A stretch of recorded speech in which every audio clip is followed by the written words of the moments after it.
Hello, beautiful souls, and welcome back to all of the Aries out there. If you are an Aries, Sun, Moon, Rising, or North Node, this is your tarot reading for the upcoming month of April of 2025. Almost Aries season. The day this is posted, we will be just a few days away. I cannot wait. We've been inundated with this Pisces water energy. Let's get some fire in there. I know that is right. In case any of you guys are interested, I will be using my Spirit Song Tarot deck. I love this one so much. Nice animal guides to start us off for spring. So, with all of that said, let's see what Aries has in store for April. All right, Aries. The first two cards that came out, they came out together. The first one I saw was the Queen of Pentacles, Queen of Crystals in this deck. It looks like a little hedgehog, question mark? I think it's a hedgehog. And then we have the Seven of Pentacles reversed, represented by the Anteater. Then these two cards also came out, one on top of the other. We have the Magician upright with the crow, which is funny because these crows are going crazy in my neighborhood right now. I don't know if you can hear. Then underneath, we have Death reverse with the cicada. And this one is Transformation. The next two cards, we had the Three of Cups upright, the Three of Shells, and the Two of Wands reverse. And that is Two of Acorns in this deck. Looks like some sort of bird of prey, maybe a hawk or a falcon. And then, of course, we have dolphins for this one. And then at the bottom of the deck, we have the Two of Swords reversed, the Two of Feathers, represented by a nice little lizard, gecko perhaps. And then we also had the Six of Swords upright peeking out at the very bottom of the deck. So the Two of Swords was at the bottom of the deck, and then the Six of Swords was peeking out like this. It's technically the top of the deck, question mark, however you look at it. Perspective. Which I think perspective plays a key role in this reading right now. It almost feels like, especially with the Queen of Pentacles upright and the Seven of Pentacles reversed, along with the Magician upright and Death reverse, there's this new beginning that is ready for you, and that it's like the doors have been opened, but you're not, for whatever reason, you're just like, oh, yeah, I see the doors, but like, I'm doing okay. Like there's something that's preventing you from moving forward. And it's possible that where you are, like you are truly enjoying yourself, you're having a lot of fun, but you're not putting enough stake into what could be next for you. And although you have become a co-creator of your current reality, you stopping yourself from taking part in this newness, taking part in this transformation is actually, it's holding you back. And that's not to say it's not, it's just holding you back. It's keeping you from understanding things you are meant to learn. It's keeping you from getting the results you are meant to have. It's keeping you from transforming the way you need to transform.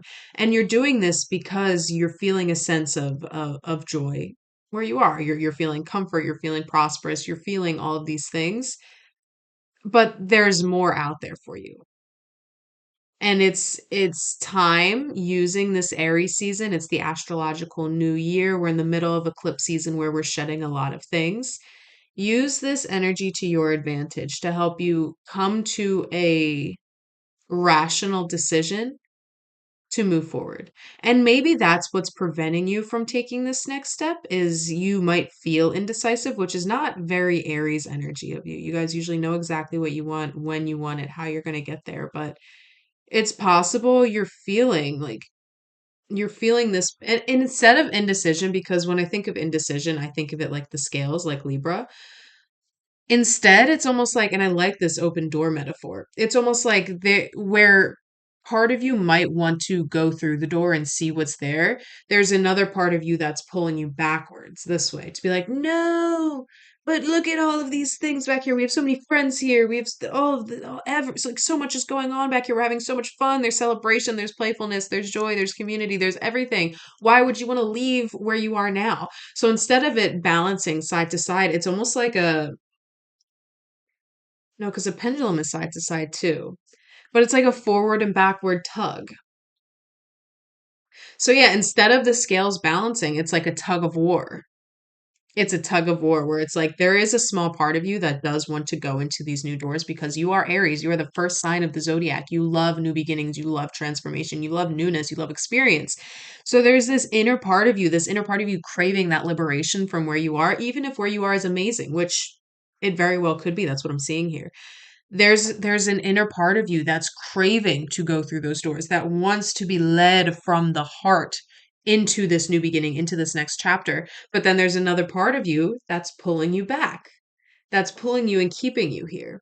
And so your options moving forward, especially with two twos came out and both of them are reversed, the two of swords and the two of wands. And both of them kind of represent like decision making. Two of wands is more of like making the decision of where you want to go next. You know you have this adventure ahead of you, and then the two of wands is sitting there contemplating like, okay, like kind of looking over where you're going, looking over the vast sea of potential of your path and seeing like, oh, I could take that path or I could take that one. But ultimately, when it's upright, the Two of Wands is like, I know I need to go forward. Right now, I'm just kind of strategizing to make my next move. And the Three of Wands is when I take that first step out. The Two of Wands reversed, it's like you're not even allowing yourself the opportunity to strategize. You have not yet come to terms with the fact that what's beyond these doors, this newness is available to you, which is strange because you know it's there, but there's like a part of your subconscious or your psyche that could be wrapped up in fear, which is something we see when death is reversed. It's this fear keeping you from going through this transformation. There's this inner part of you, this inner part of your subconscious that like might have looked at the doors that are open and then you're like you took note of it, but you're like, that's not for me, even though you know it is. Like it's this weird thing. It's this weird thing where you're like, oh nope, not that for me. That's for someone else, and then you run away. But then you keep passing by this door. So it's there. It's in your awareness. You are aware that it is for you. It was your psyche trying to convince you it wasn't, so you can stay here and continue to have fun and play, enjoy, and experience. But every time you would run being chased by a friend or playing tag or playing hide and seek, you'd run past those doors. And even if you're not consciously taking it in, your unconscious, your subconscious self notices it as you pass by. Oh, I just got to, there's a little squirrel drinking water from my fountain directly outside. He's like 5 feet away from me. He's so cute. He's so cute. And maybe, that could be what's preventing you from moving forward is something that's just like has your whole heart, something that engulfs you in such a loving tenderness that you're like, why would I ever want to leave this? Why would I ever want to leave this? Because there's more out there for you. And I think at a certain point, you are going to, oh, silkworm traveling up as I'm saying this, and he's moving fast. I think at a certain point, you will be represented by that silkworm where you're like, okay, like I am enjoying myself here, but am like my soul craves more. My soul craves challenge. My soul craves to have that liberation, to step up, to start anew, which I think is represented, and that's why the Six of Swords. It's feathers in this deck, so I always have to take a second. That's why the Six of Swords was peeking out at the very, very bottom slash top of the deck, because the Six of Swords represents it's a transition period. It's you taking the time. If we are looking at the traditional rider weight deck, it shows three people in a boat. It's two people, one looks like a child, kind of huddled together under a blanket, and one person standing up rowing. And they are moving out of this dark, stormy night towards land, towards stable ground. So it's not just the transition to the stable ground, but it's also the ability to take in where you've been, using this boat ride to really like simmer, to allow the wisdom of where you have been to ground itself in you, to integrate within you, so then you can use that wisdom once you reach dry land, once you reach the calm after this storm, to say, okay, I just touched down. This is a new beginning, even though with the six, it's kind of in the middle towards the end of the suit. But this is a new beginning for me because the six then leads to the seven, to the eight, to the nine, to the 10, and that's liberation in and of itself. But the six is okay, how can I use this transition period where I'm not quite out of the old, but not quite into the new, to allow the wisdom of the old and the promise of the new? How can I allow them both to integrate within me so then when I take my first steps through those doors, I am truly prepared for what is to come? And again, with the Magician coming out, the Magician and the Queen of Pentacles are two very powerful cards, the Magician especially. The Magician, and that's what's funny. On this card, it comes with like a little, each card has their own little like buzzwords. For this one, it's willpower and creation. So, what's interesting with the Magician coming out with Death reversed, it's almost like you are willfully choosing to stay where you are. But once you do decide to make that transition and move forward and go through these doors, despite not knowing what's there, and I think the not knowing is what's keeping you where you are. But once you make the decision to allow your will to bring you through the door, not force you through the door, but again, that silkworm traveling up at a very fast pace, eventually you're going to get bored of the fun, of the play, of the bliss, and you're going to crave more. You're going to crave more from the unknown. And so where the unknown, the fear of the unknown had kept you where you are, kept you where you were previously. Oh, okay, so okay. That was weird. That was just like Spirit was like, shoot, nope. Let me shuffle. Let me shuffle and see. Oh, I just picked up the whole deck.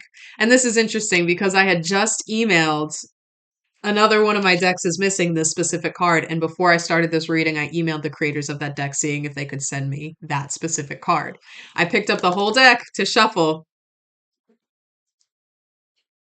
and the star was left where it sat. So it's interesting that the Six of Swords was directly underneath the star because remember, the Six of Swords was peeking out there. So your ability to make this transit, not only make the transition for yourself, but your ability to allow the wisdom to integrate and absorb. So when you step in like through these doors to this new beginning, you will have that wisdom, you will have whatever you need to bring you forward. You're moving toward the star. You're moving towards ultimate healing and ultimate. Again, the star to me is also liberation. It's because if we look at the order of the tarot, and I won't go too nerd out, I know you guys are like, get on with it, but this feels important. If you look at the order of the tarot, the star is 17. Right before the star is the tower. Right before the tower is the devil. Right before the devil is temperance, and right before that is death. So it starts with this, it starts with death, with this deep transformation that causes you to start anew completely, brings you to temperance, which is the integration of the death, the ego death you just went through, which brings you to the devil, which is acknowledging your unconscious things, these unconscious habits and fears and vices that hold you back from stepping into your true power, which leads you to the tower. Once you come to terms with all of that's holding you back, all of a sudden the rug's pulled out from under you, you free fall to the bottom. You're brand new ground, everything is different. And then who are you when everything comes away? It's your truest authenticity. It's your truest sense of feeling. It's your truest sense of self, which is the star.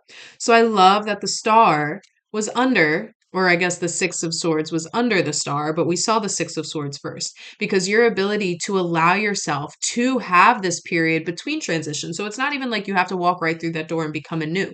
It's like you get caught in the matrix between the room where you are now and the open doors. That's a hair. And the open doors. So these open doors might just be light. It might just be bright, but you're right in the middle. And I'm picturing like the two doors that swing open like that.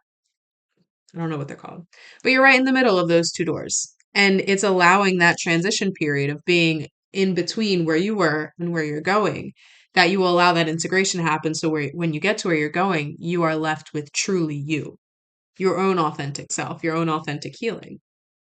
And that's wonderful. Because whatever's next for you, Aries, I feel that it's been a long time coming. This could be something to do with the job, but like take it as it resonates to. It could just be like a new state of mind. And again, especially since we're in the astrological new year, it's everything is happening anew. And it's, yeah, maybe you had a great year last year, hopefully. I feel like for a lot of us, it was not necessarily good, but it's exactly what we all needed. And maybe maybe after recognizing your strength and power and dealing with, the pits, as some of you will be able to attest, you recognize your own strength. And maybe that's why you're hesitant to step through this newness because you have already been through so many tower moments in the last year that you're like, yeah, these open doors, like I can feel the spring breeze hitting my face and I see the sunlight and there's flowers outside. But like, I'm so comfortable where I am. I'm so sick of change. I'm so sick of tower moments. Interesting. As I pause shuffling, we have the moon, which comes right after the star, mind you. Huh. So it's the opportunity. It's the opportunity for you to take that transitionary period in between, the inside, the door, and the outside to allow things to integrate. So then when you step outside, you are left with your whole self. And then once you're out there, you have this ability to utilize your imagination, to go into your unconscious and subconscious to see how can I use this new ground to move forward in a way that I'm allowing my internal guidance to guide me, in a way that I'm allowing what is unknown within me to guide me forward. Because not only am I moving into a path that's unknown to me, it was just bright light through that door. I don't know what's next. And that's part of the hesitation that prevented you from moving forward in the first place. I don't know what's next. So why not let your unknown guide you to and through the unknown as well? That's the moon here. That's the moon. And it's really important too, especially moving forward, where you allow the integration to push you through, and there might be a sense of excitement for the newness once you're ready to let go of what was. But use your discernment. With the moon, there could also be trickery in play, whether that comes from internal, where you're like lying to yourself about how things are. It could also be external. It could also be external. And we have the page of swords at the bottom of the deck there as well with the little raccoony. I love raccoons. So with the Page of Swords, the pages are messengers and swords are all about, well, the swords are about mental. So it could be your own discernment and your own perception moving forward that you have to look out for.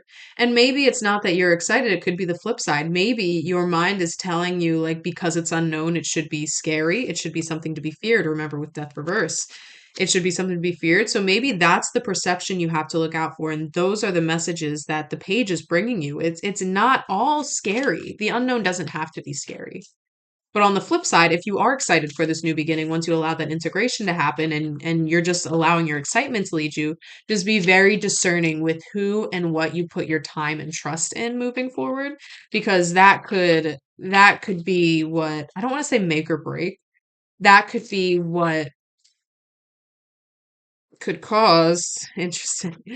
Oh, oh, okay. That could be what could cause another tower moment in the future if you put your trust in somebody that doesn't necessarily have your best interest at heart. Okay, love this. Love this. We have the fool, the traveler. What's that? A gazelle. Look at that. Look at the design too. Love that. You are fashionable. And then we have the eight of shells is cups, the eight of cups.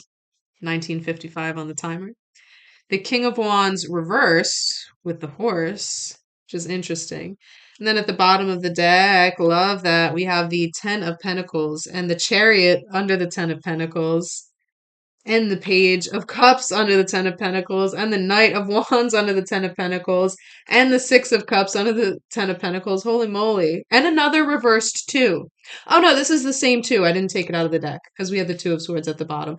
So this one should have been taken out already. But the Ace and the Devil, this is and the Ten of Cups. Okay, Cups and Pentacles are everything, or this whole time, because we did have feathers too. Cups and Pentacles are everything moving into this next phase of where you're going. Everything. Everything. So that was a lot. So we had the Ten of Pentacles, the Ten of Cups, the Six of Cups. What's this one? The Knight of Swords. Do we have? We had the Page of Swords, the Knight of Swords. Oh, no, it was the Queen of Pentacles. The Page of Cups, the Chariot with the Rhino. Want to show you the Page of Cups too. Look at that little tree frog. The other day I found a frog in like a baseball dugout and I picked it up and I was holding it and then I found out later it was poisonous. I was fine, obviously. It was a Cuban tree frog, which are, yes, very poisonous. They secrete oils. But I mean, I felt okay. So maybe he knew I was a friend. Maybe it was this guy on the Page of Cups. He was my own messenger in that day. Oh my God. Oh yeah. And then the Ace of Swords. And the Devil too. And the Devil too. But that's nothing to fear. So we started this with the Fool. We're already at 21 minutes. We started this with the Fool. I'll go quickly, don't worry. The Fool and the Eight of Cups, the Eight of Shells, the Eight of Cups. These two together, because again, the eight is in the middle towards the end of the cup suit, but to me, the Eight of Cups is also about newness. It's about leaving a place that that's so funny because that's literally what we were just talking about. It's about leaving a place you know is good for you because you know there is better out there for you. It's about taking a long quest, hiking up a mountain, like going to throw the ring in the volcano, hiking up a mountain. You might have this beautiful beach house right along the water. It's gorgeous. Your whole family's there. You know the community. Everything's great. But you're like, there's nothing here for me anymore. And as much as I love all of these people and I love this place and I love the sunsets and I love everything, I know there's better for me at the top of this mountain. So you pack all your things, you say bye to your loved ones, and you start the trek. You start the trek all the way up, side. You meet people along the way that bring you through your journey up there, you learn lessons, whatever, and then you get to the top of the mountain and you rebuild here. You're the first person up there. You build a new home. You build a little store and people start to trek up to your mountain because you have the best tea this side of the Himalayas, whatever it may be. And then slowly people start to move in there and then you build a thriving community around yourself that's based on your values. And then guess what? Because you're at the top of the mountain, you have the advantage. A storm is coming through. All of a sudden a storm wipes out your old county and everybody else is safe. They got out in time, but everything else was ruined. So it's like this intuitive knowing that you need to leave where you are, even though it's good here, because there's better out there for you. And it's you taking that first step. And again, that first step is the theme here. And I love that it came out with the Fool too, because the Fool is the first card in the tarot. It's zero. It doesn't even get a number because it's about that, like that liveliness, that excitement for the newness. I have chills right now. It's adventure, it's potential, it's seeing what is out there for you because you know there's so much out there for you. These two coming out together, it's saying take the walk through that door. Stop letting your fears hold you back. There was actually something that I saw yesterday. I'm going to pull it up. I'm going to fast forward real quick. I saw this on the sidewalk. Stop avoiding what you fear. Practice existential courage. It was just like sidewalk chalk. You see that? And then apparently a guy named Chuck said that. Shout out Chuck. um, but that's the theme here. Stop avoiding what you fear and move forward with existential coverage. Courage. Gosh, I'm like trying to rush, which makes me not do good things. But again, we had the Ace of Swords as well, which is new beginnings in terms of your mindset and what's ahead of you. The Chariot is forward movement. The Ten of Pentacles and the Ten of Shells are putting an end to the things that brought you prosperity. Not an end, but like put like the cycle that you were in previously that brought you prosperity and fulfillment and everything is ending, but it's so you can move forward to find, the page and then the knight and then the queen and then the king. So don't stop yourself at the 10. Don't stop yourself at this sense of stability and love and community because there's more out there for you. And it's your opportunity to find it. It's your opportunity to find it, Aries, using this new beginning to your advantage. And pretty soon, I think it's not for another couple months, but pretty soon we'll have Cancer or Jupiter moving into Cancer, so another cardinal sign. So you might get some added bonus there with in terms of, forward movement, expansion, good luck, prosperity, all of those things. So utilize this energy to your advantage because you have the advantage here. Like we started with the Queen of Pentacles, we have the 10 of Pentacles, we have the Chariot, the 10 of Wands, or what is this? The shells and the feathers. It's throwing me off. But you get it. We have so many positive things happening here. It's just about you getting a hold on your own mindset and your own fears and recognizing when your fears are holding you back. Recognizing when you can shift your mindset, shift your perspective to allow that shift and allow the trueness of your being, the trueness, the star, the true authenticity of your being to anchor in and integrate and allow that to move you forward because there's so much prosperity waiting for you. There's empowerment. And that feels complete, Aries. Oh my God, I love you guys so much. I hope this resonated. If you did like this reading, you can leave me a like and leave me a comment and let me know how it resonated. And of course, we do this every single month for all of the signs. So if you do want your forecast for the month ahead according to the tarot cards, go ahead and subscribe to my channel. I would love to have you guys here in the future. And of course, if this didn't resonate or it did, and you're like, wait, I want to get a personal reading because that resonated too much, you can check out my website in the description below, and there you can book with me for tarot, astrology, human design, and numerology readings as well. I also do distance Reiki, but you just have to shoot me an email to get that set up that way. Yeah, I'm excited for you guys. This is forward movement. This is accepting where you are and understanding that although this is good, there's better out there and taking that first step towards your new adventure, towards discovery. And I'm so excited to see what you do with it. I love you, Aries. Happy Aries season. Love you guys.